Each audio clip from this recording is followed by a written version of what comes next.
يا نبي السلام عليك يا رسول. Alhamdulillah, Allah masih berikan kepada kita kesehatan walaupun demam-demam sedikit. Alhamdulillah kita masih diberikan oleh Allah waktu luang dan kesempatan untuk hadir di majelis kita ini.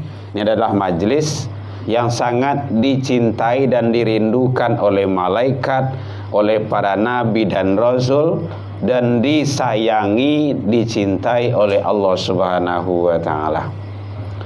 Alhamdulillah sampai malam ini Allah masih berikan kepada kita keistiqomahan hati untuk selalu melantunkan, membacakan kalam-kalam Allah, ayat-ayat Allah, firman-firman Allah, firman suci. Mudah-mudahan setiap huruf yang kita baca itu mudah-mudahan menjadi wasilah amal baik bagi kita di sisi Allah hendaknya. Amin. Salawat dan salam kepada Nabi besar Muhammad sallallahu alaihi wasallam. Allahumma shalli ala Muhammad wa ala ali Muhammad. Yang sama kita hormati Bapak Ibu pengurus majelis zikir, majelis yasinan Mutiara Hati yang hadir, Bapak Ibu jamaah kaum muslimin hadirin rahimakumullah. Kenapa sering kita menyebut majelis zikir? Bacaan Al-Quran itu juga bahagian dari zikir. Maka ada nama Al-Quran itu Az-Zikra, zikir. Itu dalam rangka kita mengingat selalu kepada Allah dengan ayat-ayat Al-Quran yang kita baca. Apalagi kita membaca surah-surah yang sangat disukai dan sangat menjadi pujaan dan pilihan bagi kita bersama yang selalu kita baca, itunya dalam majelis kita ini. Bapak Ibu hadirin kaum muslimin rahimakumullah, insyaallah tidak beberapa hari lagi kita akan menyelenggarakan ibadah yang agung, yaitunya ibadah kurban Idul Adha. Mudah-mudahan kita bersama bisa ikut membersamai pelaksanaan ibadah kurban tersebut dalam rangka kita taqarrub ilallah, mendekat dengan ibadah kurban itu kepada Allah Subhanahu wa taala. Nanti kalau ada dialog tanya jawab boleh Bapak Ibu menjelang makan malam keluar. Biasanya kan kayak gitu kan. Bapak Ibu hadirin kaum muslimin rahimakumullah. Lawangan tu Bu? Hah? Antum makan soalnya. Kita coba sedikit bicara masalah. Kalau di dalam kitab kita tauhid itu ada namanya paling dasar itu awwaluddin ma'rifatullah. Mungkin kita tidak asing lagi sering mendengar kata-kata bahasa itu. Awalnya di dalam agama itu dasarnya ma'rifatullah. Engkau kenal dengan Allah. Jadi kenapa banyak manusia sekarang ini tidak takut, tidak menyembah, tidak sholat, tidak mau mematuhi aturan-aturan Allah? Ya tidak banyak kenal. Ya mungkin kalau ingin kenal paling-paling dasarnya dasar saja. Siapa Tuhanmu? Allah. Gitu. Mungkin sekadar itu. Tapi bagaimana kesifatan, bagaimana bahasa disatukan arafah, artinya mengenal lebih jauh dan lebih dalam, itu kan sangat penting sekali. Di dalam Al-Quran, dalam surah Al-Isra itu Allah jelaskan, wala takfu ma laysa laka bihi ilman. Janganlah kamu mengikuti sesuatu yang kamu tidak ada ilmu pengetahuan tentangnya. Kok banyak manusia itu tidak mau ikut kepada Allah, tidak banyak ilmu pengetahuan tentang itu. Nah, makanya sangat penting sekali bagaimana kita mengetahui tentang Allah Subhanahu wa taala, karena itu adalah dasar-dasar dalam agama itu sendiri, dasar Islam. Bapak Ibu hadirin kaum muslimin rahimakumullah. Pada dasarnya kita ini manusia ini adalah manusia yang fitrah atau suci. Kullu mauludin yuladu Alal fitrah. Itu hadis. Setiap manusia yang dilahirkan orang tuanya ciptakan Allah dalam keadaan suci, fitrah. Allah maha suci, manusia suci. Diulang bahasanya, Allah maha suci. Makanya subhanallah, maha suci Allah. Dia Allah maha suci, manusia suci. Kalau suci dengan suci kan nyambung dia. Nah, mungkin Bapak Ibu boleh contohkan, ambil ayah aqua tu, ayah salju tu setengah gale, kemudian ambil setengah gale awak gabungan, bisa kan? Karena sama-sama ayah, sama-sama suci, sama-sama bersih, sama-sama putih. Yang kedua, coba ambil ayah aqua tu, ayah ayah salju tu setengah gale, awak ambil minyak tanah setengah gale lo, awak gabungkan, bisa tak? Bisa. Bisa Pak? Bisa ya? Bisa. Berpisah. Ya. Nanti ada pemisahnya. Kenapa? Antara yang suci dengan yang tidak suci sampai hari kiamat pun tidak akan pernah bersatu. Makanya jelas Allah menyatakan wala talbisul haqq bil batil. Janganlah kamu campur adukkan antara yang hak dengan yang batil, karena tidak akan mungkin bersatu dan bergabung. Makanya pada hakikatnya kita ini adalah suci, bersih, suci. Tetapi tak kalah manusia itu, makanya itu di alam roh Allah bertanya itu, awak masih di alam rahim ibu sebelum dilahirkan ke dunia ini, alastu birabbikum, adakah engkau ini mengakui aku ini Tuhanmu? Kita menjawab di sana. Itu dalam Al-Quran itu dijelaskan, bala syahidna ya Allah, benar ya Allah engkau Tuhan kami. Jadi bahasa kitanya, awak pernah dialog mengecek tanya jawab dengan Allah. Kenapa? Saat itu awak dalam keadaan suci. Pas begitu sampai ke dunia, maka terhalang, terhijab, ada dinding, ada tabir. Kalau dalam pandangan Imam Ghazali, ada nuktah dalam ilmu kajian mutahid namanya itu, ada bintik-bintik yang menghalangi kita dengan Allah. Kalau dalam pandangan Imam Ghazali namanya itu adalah namanya dosa yang dilakukan oleh manusia itu sendiri. Jadi pas sampai dunia, dinding itu, hijab itu, tabir itu bisa disingkoan balik supaya bersih dan suci lagi. Kalau baju awak kumuh, talakuang awak kotor, ada alat pencucinya kan ibu ya? Apa namanya? Mesin cuci.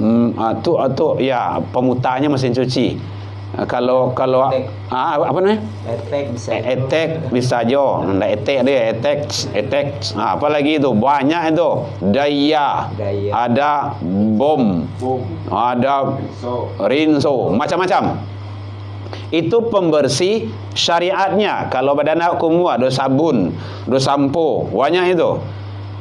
Makanya kata Nabi, kullu syai'un sakalatun, tiuk-tiuk sesuatu ada alat pencucinya.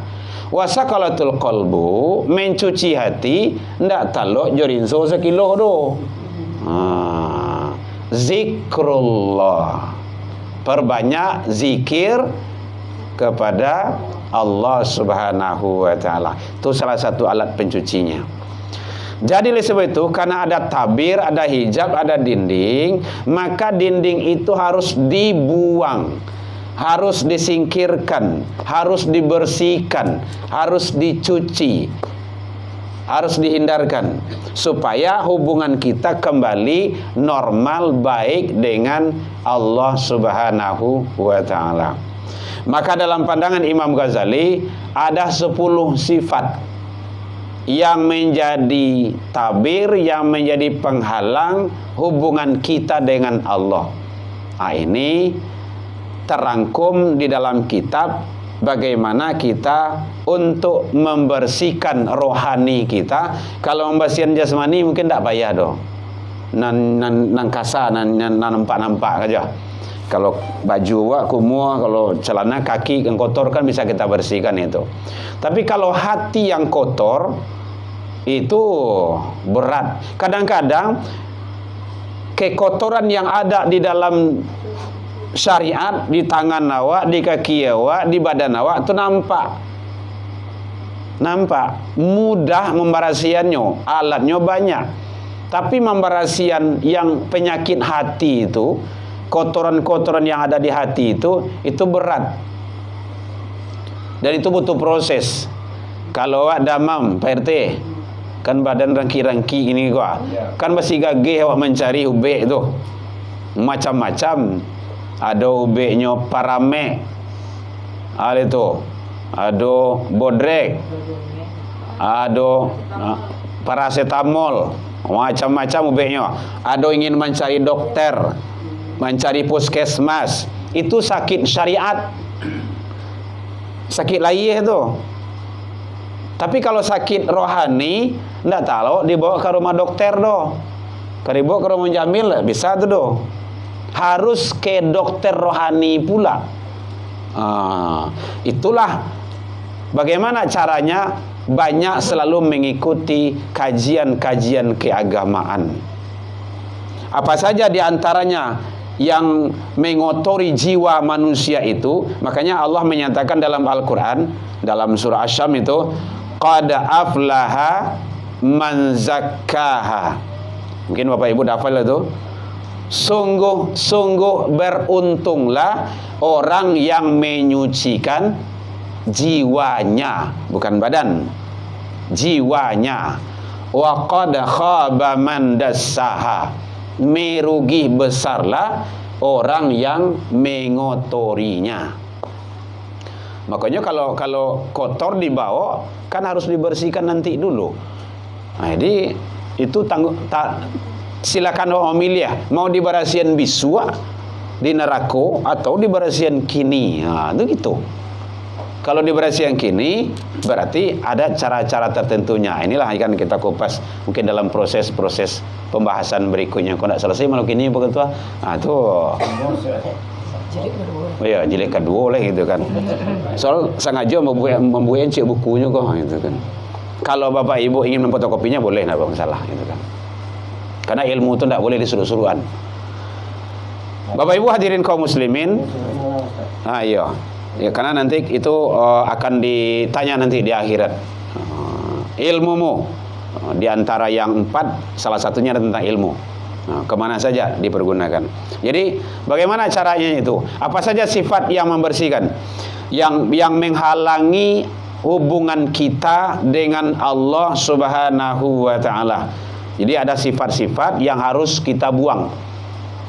Nanti kalaulah selesai membuang sifat itu, ada nama metodenya itu, nanti ada takhalli, ada tahalli, ada tajalli. Nanti kalau itu kita lakukan proses-proses perjalanan ma'rifatullah itu, insyaallah qalbu kita nanti akan bersih, akan terang nantinya. Nanti ada amaliyah-amaliyahnya. Ya mungkin memang tak bisa masih gagih nampak ada Pak Ketua nampak itu kan. Bapak Ibu hadirin kaum muslimin rahimakumullah. Yang pertama sekali, sifat yang mengotori jiwa manusia, qalbu. Pakai Q ya Bu ya. Kalau dalam bahasa Arabnya tuh ustazah tuh. Qalbu. Oh, pakai qaf. Kalau kalbu wow. Anta kalbun. Qalbu. Ala wahiyya qalbu. Untuk membarasihan hati itu, yang mengotorinya itu diantaranya adalah sifat yaitunya hasad. Mungkin kita udah tahu hasad. Hasad bukan Pak Hasad. Enggak pakai paknya lah doh kan. Hasad. Ya. Bukan enggak lo rasan doh gitu kan. Dan kita mungkin enggak ada yang enggak tahu sifat hasad itu. Dan itu mengotori jiwa. Bukan syariat, bukan yang nanti larinya juga kepada penyakit jasmani. Kalau rohani dia sakit, maka jasmani dia akan terbawa sakit pula. Maka sifat hasad itu wajib dihilangkan. Tidak boleh ditaruh. Karena hasad itu adalah merusak, meracuni, menghabiskan, menghilangkan seluruh amal kebaikan yang kita lakukan. Masya Allah, bahaya. Awak rajin solat, hasad habis. Tidak ada nilai solat tu.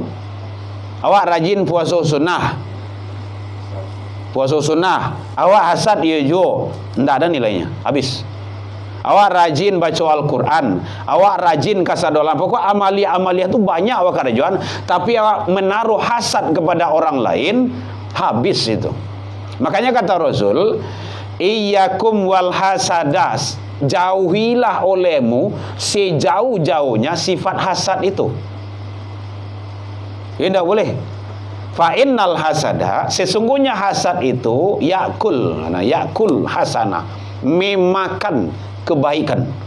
Jadi kebaikan-kebaikan yang awak lakukan habis.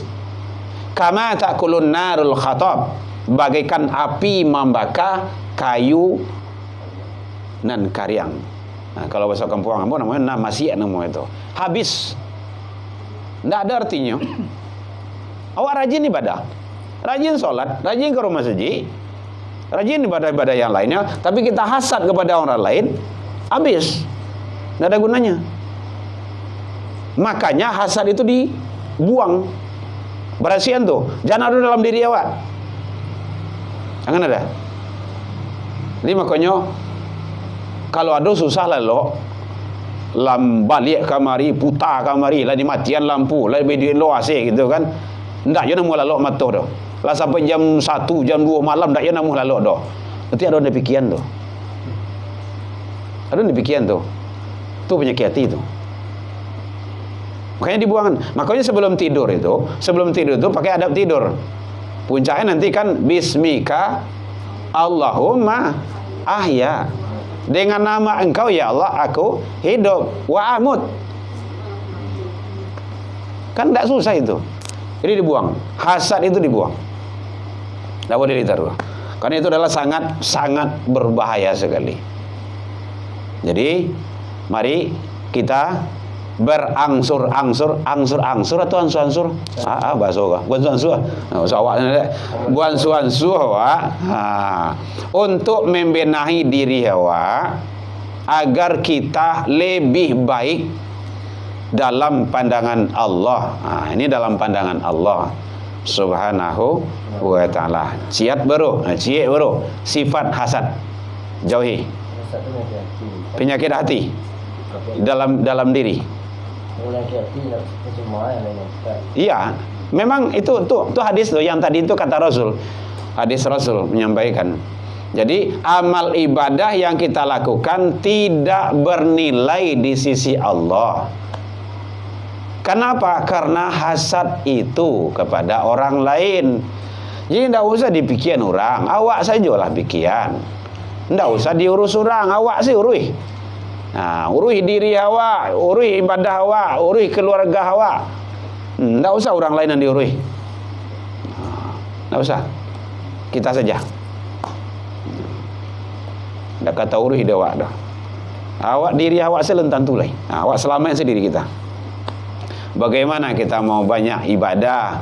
Bagaimana kita mau banyak amaliah-amaliah lainnya? Bagaimana kita banyak hal-hal sifatnya untuk kita mendekatkan diri kepada Allah. Makanya kalau tidak ada yang dibicarakan lebih baik diam. Kan gitu. Man kana yu'minu billahi wal yaumil akhir. Itu iman tu taruhannya tu. Siapa yang mengaku iman kepada Allah dan hari akhir, falyaqul khair, maka hendaklah berbicara yang ngomong yang elok-elok saja. Nan elok-elok saja.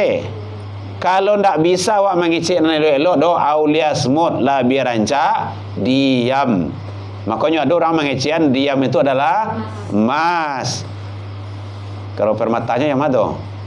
Kalau diam tu sombong Ustaz. Hah? Kalau diam tu masuk. Enggak. Oh. Kalau diam tu sombong jangan sapu lawan. Oh, nah, itu kecil orang itu kan. Kini awak kecil agama saja dulu itu kan. Ya. Disapu. Ayo ada sesuatu apa teh? Sombong panahnya mat. Anda. Iya. Sabanahnya konsepnya kadang-kadang awak banyak versi kadang dalam masyarakat bagai disapu ndak babuni sombong ndak. Itu bukan sombong. Sombong dalam Islam hanya dua. Batarul haq wa ghamtun nas. Nanti akan masuk ke sana. Kibir namanya itu, sifatnya itu. menolak kebenaran, meremehkan orang lain, itu sombong. Tapi kalau disapu ndak berbunyi mungkin terangah dewe doh. Bisa kan? Ayo, dilantiang aja batu. Oh, mengasnya. Yo, gadang lah batu dewa itu kan. Jadi bagaimana kita tidak boleh menaruh sifat hasad kepada orang lain? Orang lain itu mengasihi luah daripada diri. Luah kepada diri. Apalagi kepada kalau hasad kepada keluarga, ndak boleh. Orang balabih dari awak, ya biarlah balabihnya, kedialannya. Ingat, nan balabih tu tanggung jawabnya barek lo. Orang yang punya motor lebih terakhir nanti masuk sebelum orang punya sepeda. Yang sepeda duluan. Semakin banyak yang ada di awak, semakin barek urusan. Yang punya mobil di belakang itu, yang punya mobil 2 belakang tu lo. Punya rumah sekian belakang tu lo. Yang punya bini banyak, nah beli itu lo. Iya, bini cik lah selesai itu, bini tu mah banyak tu mah. Kalau tidak percaya Pak Ibu, cari seorang sidang di di kantor pengadilan sidang tu. Cik persoalan saja tu batu-bitubi pertanyaan. Puluhan bahkan sampai ratusan pertanyaan bagai. Dari pagi sampai sanjo. Kadang tidak sempat makan begitu. Dia tu menyelesaikan perkara itu. Cie urut tu. Anu kok banyak masalah. Makanya awak tak usahlah banyak masalah tu. Nah, jadi sifat hasad dihilangkan. Bukan dihindarkan ya, dihilangkan benar dalam diri.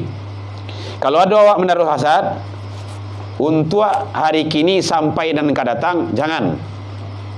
Risikonya amal ibadah kita tidak ada.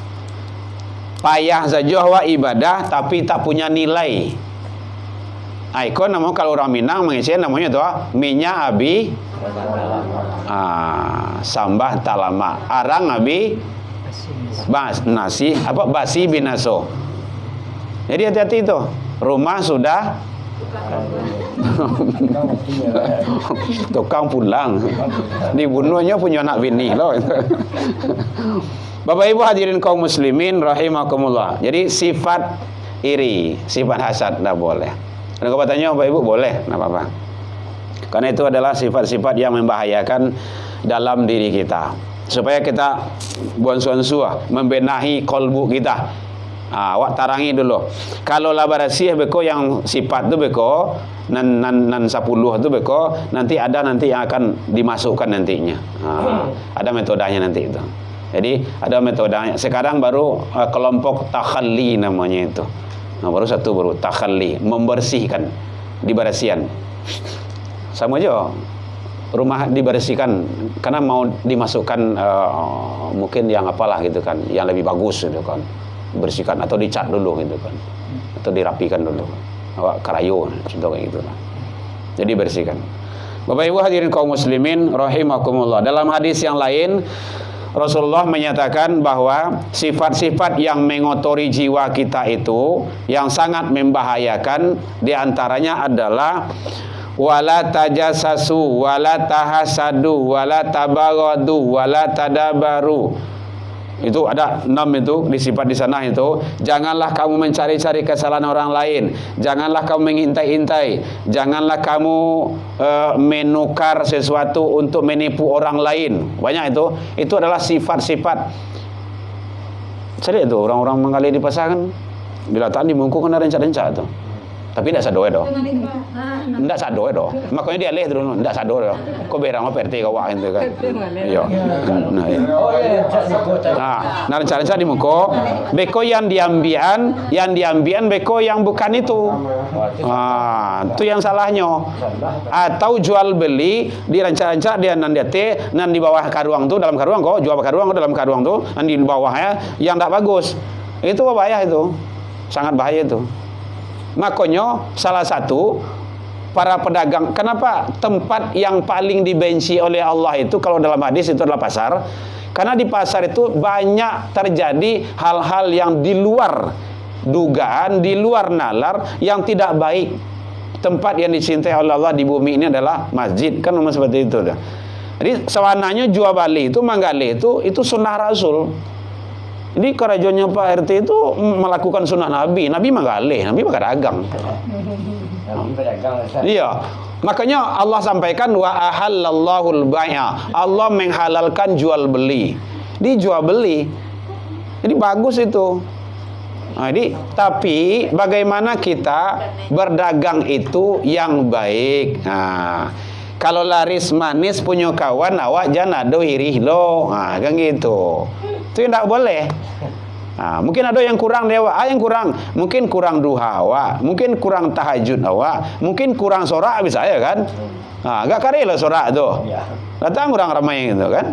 Nah, jadi bagaimana? Yang penting sifat hasad itu kita jauhi, kita hindarkan agar kita terselamat dari hal-hal sifatnya yang akan merusak, menghabiskan, menghancurkan nilai-nilai amal kebaikan yang kita lakukan dalam pandangan Allah Subhanahu wa taala. Ada yang kau tanya Bapak Ibu boleh? Hah?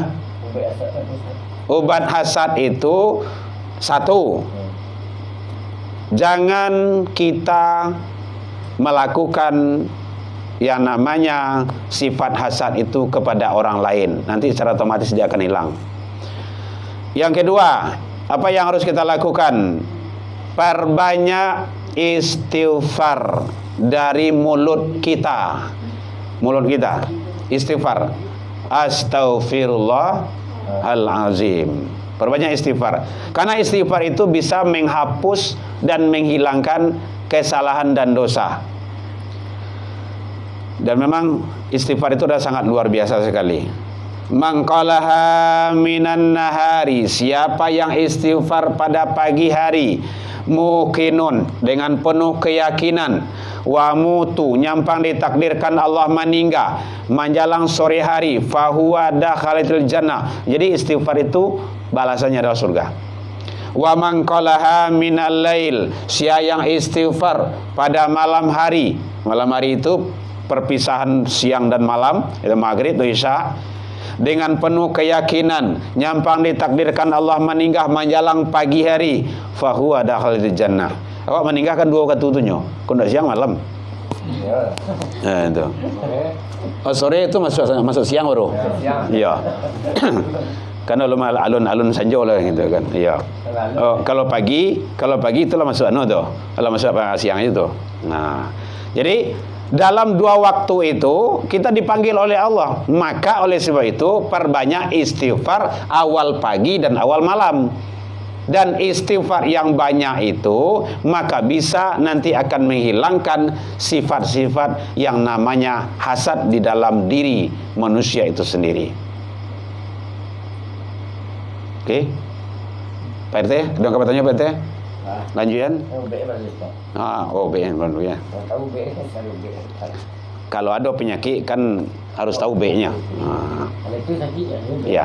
Tapi yang jelas kalau lah tahu B, nah penyakit itu jangan itu jadi pakai tarui. Ini itu tidak boleh. Itu masalahnya kok. Kalau pasan tu Ustaz.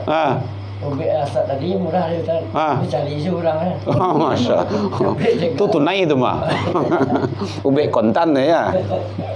Bapak Ibu hadirin kaum muslimin, kalau di dalam hadis diriwayatkan oleh Imam Bukhari ada 6 di sini.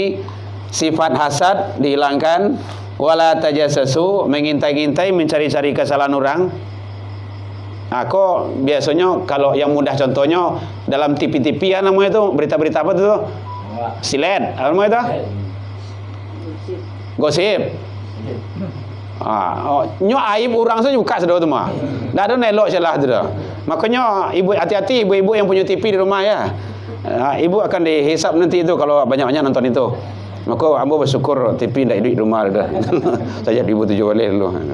Ndak boleh. Wala tajassasu, jangan menambah harga dagangan untuk menipu orang lain. Tu orang mengalih tu. Biar mengalih ketik ataupun mengalih kadang.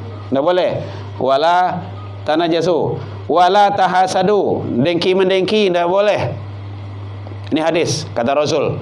Tidak boleh didengki kepada orang lain. Kemudian termasuk wala tabaghadu, jangan saling benci membenci.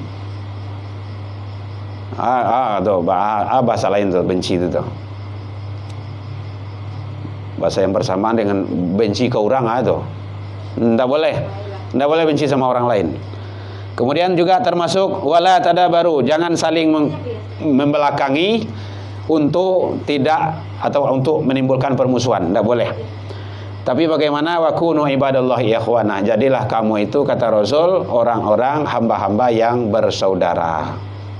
Maka ini adalah satu item yang disampaikan oleh Rasul di dalam kitab Ihya Ulumuddin, bahwa sifat hasad adalah sangat membahayakan amal-amal ibadah kita, dan juga itulah yang membentengi, yang menghambat, yang memberi hijab hubungan kita dengan Allah Subhanahu wa taala. Nah, beko jangan keluh kesah doa ndak terkabul, atau macam-macam lah gitu kan. Itu kan kesifatan-kesifatan manusia. Masih ada? Lah jam 10. Ada. Masa 10. Kok dingin lu Pak Ketua? Iya. Gimana lagi? Bapak Ibu hadirin kaum muslimin rahimakumullah. Satu, hasad, buang.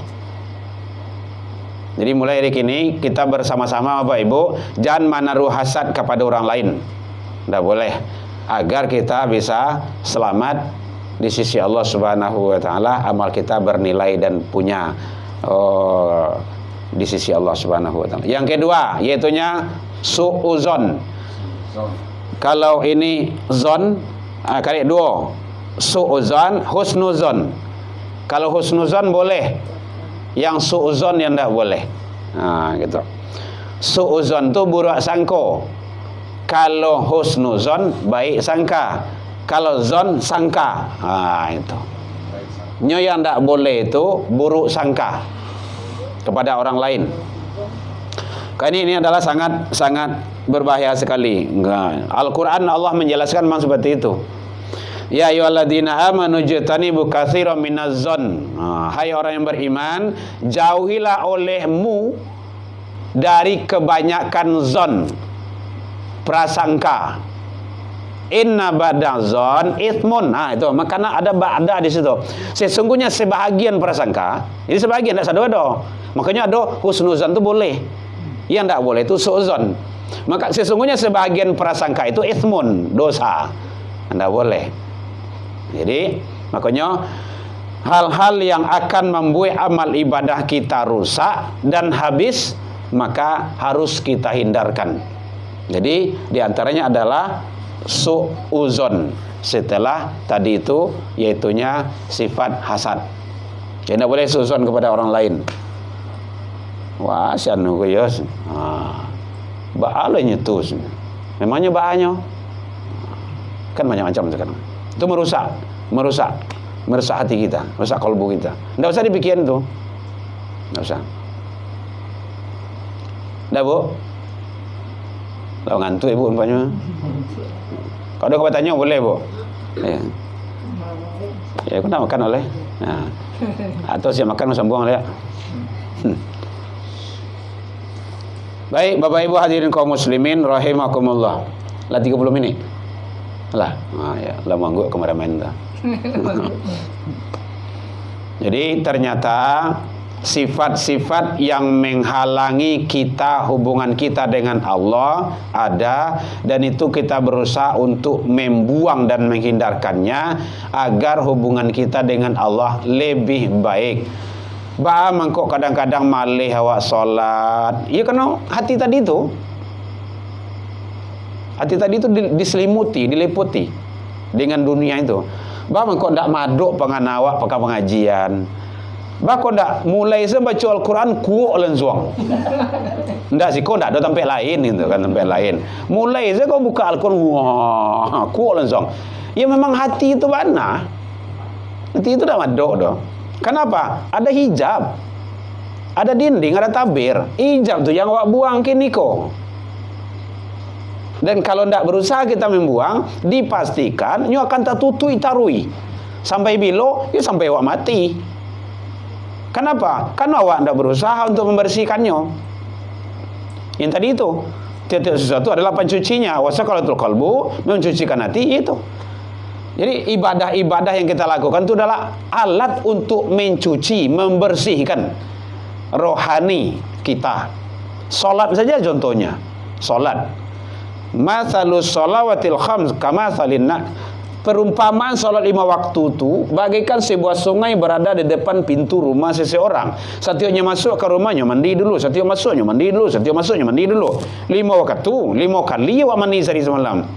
Awak saya, ibu berapa kali mandi sehari? 2 kan, 3. Itulah rahasia kecil awak kan. Ikut 5 kali. Itu luar biasa. 60 tahun ni duit, tak pernah mandi-mandi dah. Kan sama gitu tuh. Tak pernah salat. Salat paling kancang 2 kali setahun. Laki kalau kali di Jumaat lo tambahannya. Raya Idul Fitri, Idul Adha. Itu saja kan. Itu kan keterlaluan kita. Awak sayang ke diri awak tetapi tidak dilakukan sayang awak tuh. Itu zalim diri namanya itu.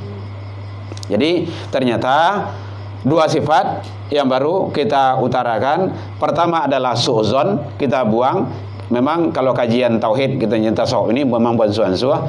Kalau di Alus Sunnah Kapolo Koto tu pakai tua. Itulah hampir 6 tahun atau berapa tahun itu. Udah tetong tahun ini dah. Lebih udah lama di sana tuh. Itu memang pemain tunggal sih itunya. Seorang saja. Pernah awak utus dulu, saya kata pai umrah dulu, awak utus kawan ke situ. Mengiling jemaah kau. Besok kalau Buya ndak tiba, ndak usahlah gantian. Kami tunggu salah Buya sini. Berarti kan ada tidak ketemu titik temunya, tidak apa gitu kan. Jadi kajian-kajian tauhid itu memang tidak selesai sehari 2 hari, sabanta 2 banta, apalagi kalau 30 menit 40 menit memang tidak sudah. Kenapa? Contohnya saja, contoh kecil. Ini terakhirnya. Nabi Rasulullah sebelum hijrah ke Madinah, Bapak Ibu, boleh ada kamu kawan Bu? Lalu darut belakang dah ada. Menjelang ibu kamu kau. Sebelum hijrah ke Madinah itu 3 balik tahun Bapak Ibu. Di mana? Di Mekah. Atau la ilaha illallah. Allah ahad. Allah. La ilaha illallah. 3 balik tahun tauhid. 3 balik tahun tu bukan hal yang mudah itu. Berat. Lah kuat, lah kokoh, lah hebat, baru umat ko, masyarakat ko, jamaah ko dibawa lagi. Kama dibawa ke Madinah. Baru balik ke situ lihat. Baru kuat. Jadi harus dikuatkan dulu akidah tu, keyakinan tu. Kalau tidak kuat, kalau rapuh memang. Orang-orang yang menjual negara gini kok, itu orang-orang tidak beriman itu. Bisa dikatakan tidak beriman dia. Islam ya, nya beda tuh Bu. Ini orang Islam, orang beriman tidak sama tuh dong. Makamannya beda tuh. Muslim, orangnya Islam, akidah keyakinannya naik. Mukmin, orangnya iman, pahamnya naik lagi. Takwa, yang puasa ke takwa tuh. Yang dipanggil kan bukan orang Islam, orang beriman kan. Naik. Mutakin, la'alakum tatakun, kan takwa tu. Naik lagi, orangnya mutakin, fahamnya takwa. Nanti lain lagi, muhsinin, ihsan orangnya. Kalau dalam hadis itu dari Islam, iman, ihsan. Ada 3 itu. Itu sama dengan tripod itu. Kalau hilang C-nya olyang. Apalagi kalau hilang keduanya. Kaki 3 namanya itu. Jadi ternyata itu sangat-sangat kuat, sangat harus dimatangkan itu, dikuatkan. Jadi ternyata manduduan tauhid itu, la ilaha illallah itu enggak semudah membalik telapak tangan. Nanti akan sampai ke sana. La ilaha illallah itu berapa huruf? Berapa huruf, Bu? Ibu kan macam-macam. Berapa suku katanya? Muhammadur Rasulullah bara. La ilaha illallah itu apa kalimahnya? Kalau orang-orang apa itu kan sasik tu bid'ah tu, ikut semacam banyak cerita tu. Karena memang dia enggak faham tentang itu. Makanya kata Allah, wala takfu ma laisa laka bihi ilman. Kamu enggak akan mampu mengikuti karena kamu enggak tahu. Kan gitu. Sama cerita Nabi Musa dengan Khidir. Kan gitu. Khidir itu orang makrifat. Musa orang syariat, ndak sama. Ndak sama. Pandangan Nabi Musa itu pandangan syariat. Nah nampak sayanya. Mangga bunuh aja, nak ketik bro. Kok dibunuh aja? Ya kan, kamu ndak akan sanggup, kamu ndak akan sabar kan? Ada rumah buruk kan? Kan itu. Maka dia ban, mau usah buruk kok dia ban lah bagai. Nah, ya kan? Udah 2 kali. Nah, ada kapal awak serang balai lah tu. Kok dirusak. Karena Nabi Musa pandangan syariat, sementara Khidir pandangan hakikat. Ternyata anak kecil itu besar nanti dia akan menjadi berbuat sangat bahaya sekali. Dalam rumah nan buruk itu ada harato anak yatim. Kapal kok kalau tidak dirusak, nanti sampai di tepi itu akan dirampas oleh para perampok. Pandangan tuh. Nah, itu.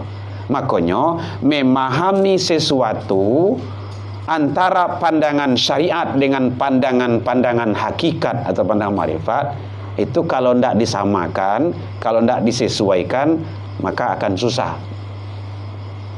Jadi makanya banyak orang-orang yang apa tuh dia ndak terima itu, ndak sesuai dengan apanya gitu kan, dengan akalnya kadang-kadang ndak sesuai dengan pola pikirannya gitu.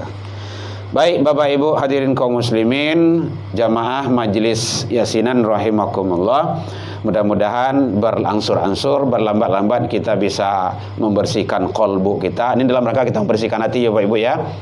Nanti ada anggota nan 7 dan kawak bersihan itu yang ada dalam diri awak, mata, telinga, tangan, kaki, karena semua itu nanti akan bawa ke sana nantinya. Nah, baru nanti kita akan mengolah dengan nanti secara rohaniah. Ada 7 sifat, 17, ada 17 sifat yang dibuang, 17 sifat yang akan masuk dengan amaliyah tertentu nantinya. Baik Bapak Ibu, ini tinjauan dalam ilmu tauhid. Ilmu tauhid. Jadi Allah itu boleh dikaji, boleh. Ada nantinya Allah punya zat, Allah punya sifat, Allah punya af'al. Yang tak boleh zat. Allah tabuik dari ya, A bentuk E. Itu tak boleh tu doh. Tu seteres beko tu. Tapi kalau sifat Allah boleh, boleh. Sifat 20 lah. Wujud, kidam, baqa. Nanti akan sampai sana tu insya-Allah kalau mau panjang. Asma Allah boleh, boleh. Anak TK sedape Asmaul Husna. Yang hafal, yang tahu awak kan 99. Dia bukan 99 tuh, ribuan banyaknya itu. Jadi mudah-mudahan semua itu dalam rangka kita adalah ma'rifatullah, untuk lebih jauh mengenal Allah Subhanahu wa taala. Baik, demikian saja Bapak Ibu, alfu minkum. Boleh apa yang akan kita lanjutkan sesudah ini. Demikian saja, ilal liqa fastabiqul khairat. Karena habis lebaran kemarin, saya keluarga pribadi mengucapkan takabbalallahu minna wa minkum. Sebentar lagi kita akan masuki hari raya Idul Adha. Mudah-mudahan ibadah kita diterima oleh Allah Subhanahu wa taala. Ila liqa wastabiqul khairat. Assalamualaikum warahmatullahi wabarakatuh.